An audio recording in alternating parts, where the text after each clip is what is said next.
Hello दोस्तों, Patiala academy में आपका हार्दिक स्वागत है। आज हम लेफर कर्व के बारे में बात करेंगे।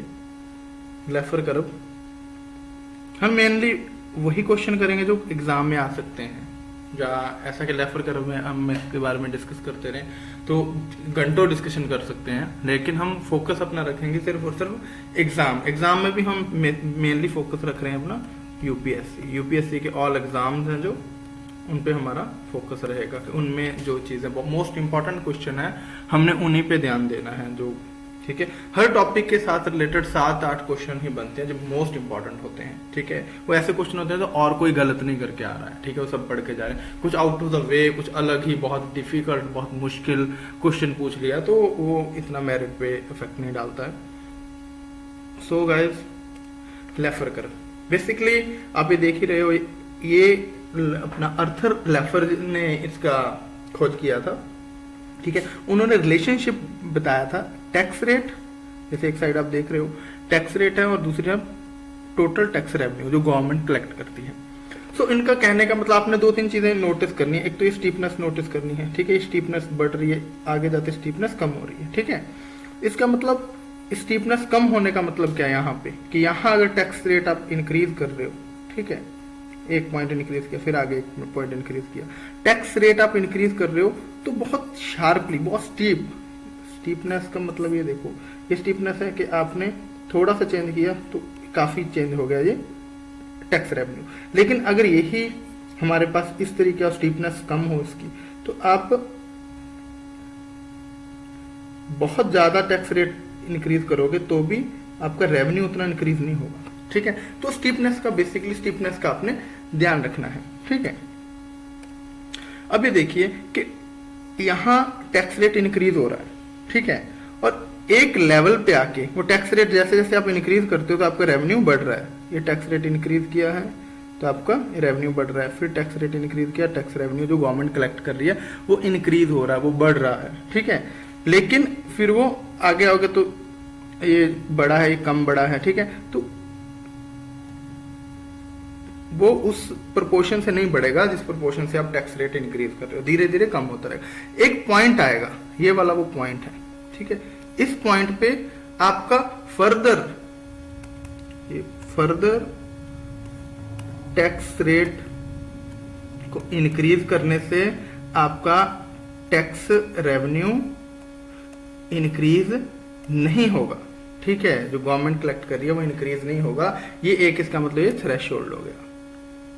तो यहां तो यही जो लेफर कर्व है, जो अर्थर लेफर, यही रिलेशन बताना चाह रहे हैं कि एक पॉइंट तक, ठीक है, स्टार्टिंग में जब हम टैक्स रेट इंक्रीज करते हैं सर्टेन पॉइंट, इस पॉइंट तक, ये सर्टेन पॉइंट कि सर्टेन पॉइंट तक अगर हम टैक्स रेट इंक्रीज करते हैं तो उसके इवेज में उसके साथ हमें गवर्नमेंट को टैक्स जो रेवेन्यू है वो भी इंक्रीज होता है। जो टैक्स रेवेन्यू गवर्नमेंट कलेक्ट करती है वो इंक्रीज होता है। लेकिन उस पॉइंट के बाद, इस पॉइंट के बाद अगर फर्दर टैक्स रेट को इंक्रीज किया जाएगा तो सरकार को कोई फायदा नहीं होने वाला उससे। ठीक है, तो आपको एक बड़ा ट्रेड ऑफ, एक बहुत अच्छे से इन चीजों में ट्रेड ऑफ करना पड़ेगा कि कितना टैक्स रेट लगाना है, क्योंकि मेन मोटिव है आपने ज्यादा से ज्यादा रेवेन्यू कलेक्ट करना है। ज्यादा टैक्स रेट लगाने से रेवेन्यू जनरेट नहीं होता। एक लिमिट तक आप देख रहे हो ना, टैक्स रेट लगा रहे हो तो रेवेन्यू, ठीक है, और नेक्स्ट यूनिट का जो 1% आप टैक्स यहाँ इंक्रीज कर रहे हो तो उससे ये टैक्स रेवेन्यू उतना नहीं बढ़ रहा है। तो यहाँ आके तो उसके बाद आप यहाँ इसमें आप देखिए, इसमें टोटल नेगेटिव है। आप यहां से अगर इंक्रीज करोगे यहां से यहां तक तो आप ये देखो, आपका इधर आके देखते हैं, आप अगर यहां से यहां इंक्रीज करोगे, यहां से यहां आपका टैक्स, इसे मैक्सिमम है, ये मैक्सिमम अमाउंट है। ठीक है, अगर यहां तक जाओगे तो आपका एक्चुअल में जो टैक्स रेवेन्यू है, रेवेन्यू वो डिक्रीज हुआ है। ठीक है, अब इसका रीजन क्या है?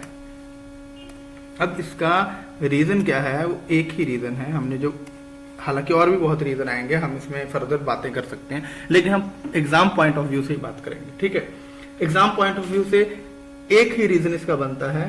ठीक है, अब पीपल हैं, लोग प्रेफर क्या करेंगे? Not to work. भाई अगर काम करना है और हमने सरकार को टैक्स ही दे देना है, ठीक है, तो फिर हम काम ही नहीं करते हैं। अब इसी की फर्दर आगे की कंडीशन है एक, कि मान लो 100% आप पे टैक्स लगाए कोई, आपकी 1,000 रुपया इनकम है और 1,000 रुपये आप टैक्स दे रहे हो, फिर आप तो बोलोगे ना मैं घर पे बैठ जाता हूँ भाई, मैं नहीं काम करूंगा, ठीक है ना। तो यही है कि जो लोग हैं वर्क हार्ड नहीं करेंगे, ठीक है, अपना काम धंधा छोड़ के बैठ जाएंगे। हर कोई बंदा अपनी कमाई के लिए काम करता है, मुझे पैसा मिलेगा, उसने सोचा होता है मैं क्या क्या खरीदना है, ये करना वो करना, सारी चीज उसको है, एक उसका पैटर्न रहता है, कंजप्शन पैटर्न। तो कहने का मतलब है, लेकिन अगर आप उसको टैक्स रेट ज्यादा लगाओगे, ज्यादा लगाते रहोगे, अब गवर्नमेंट ने टैक्स लगाना है, कोई गवर्नमेंट ने वेलफेयर के काम करने हैं बहुत ज्यादा है, लेकिन आप साथ साथ टैक्स तो जनरेट होगा ना, अगर लोगों की इनकम होगी, अगर लोग काम करने बंद कर देंगे, है ना।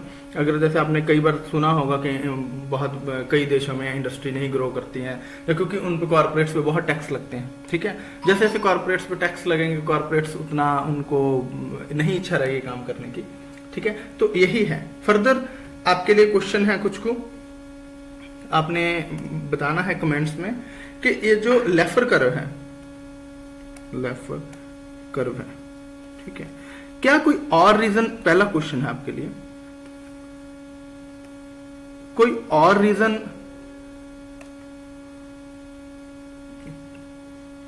कोई और रीजन आपको लग रहा है इसमें कि जो हार्ड वर्क है, लोगों ने हार्ड वर्क करना छोड़ देना है, तो क्या आप इसमें टैक्स इवेजन या टैक्स अवॉइडेंस, इनके बारे में कोई बात कर सकते हैं लेफर कर्व में, ठीक है। एक ये क्वेश्चन है, आपके क्वेश्चन है, आप इनका कमेंट्स में आंसर देना है तो आपको रिप्लाई किया जाएगा।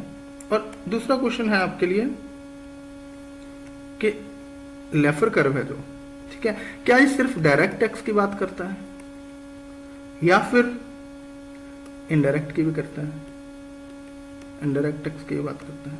तो ये आपके लिए क्वेश्चन है, आपने कमेंट्स में इसका आंसर देना है, ठीक है, कि ये सिर्फ और सिर्फ डायरेक्ट टैक्स की बात करता है या इनडायरेक्ट टैक्स की भी बात करता है नहीं करता है क्यों। तो प्लीज इसके कमेंट्स बॉक्स में अपना कमेंट दीजिए, आपको हर क्वेश्चन का, हर कमेंट का आपको जवाब दिया जाएगा।